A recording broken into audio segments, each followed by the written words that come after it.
Okay na ba kayo, par? Dami ng baby, lahat yan exempted. Gusto kay baby kasi independent. Weekly may dumadating na payment. Pinapa-out sa baba parang basement. Umaakit na sa rooftop, tulungan kami ng gang umangat. Freestyle nga eh, bakit susulat? Pasi lumalamig na, no ka ba? Yung balahibo, kinilabutan. Wag mo ko paglapan, di ka ubra sa suntukan, ha? Ha? Pwede subukan, ha? Ha? Kumain ka muna. On the spot parang ako tuwing mananapak. Sinasapul agad, walang ambamba. May pupulutin na lang dyan sa may lapag. May bubunutin ko sakaling pumalag.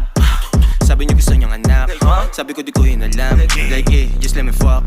Na masarap, binalagbag, nang lumapag. Yung bitch mo sa amin, as pinabounce, tas pinabounce. Tapos ikaw, nabot kay light skin. Dala ko blue, akala mo si Isko. Dala ko blue pagkasama si G-Done. Dala ko blue pero wala pa millions. Kung hindi namin gamit instrumentos. Unang bibilin on sa na-reaper, gamot sa seizure, bakit illegal? I'm a dog ass nigga, magsiswitch lang pag yung dali rin nandun sa trigger. Kaliwa yung paso pero masapul yung right. Medyo lula sa taas pero di natakot sa height. Obra namin sobrang kulay, kung di mo trip ba colorblind. Mas barbida, kitang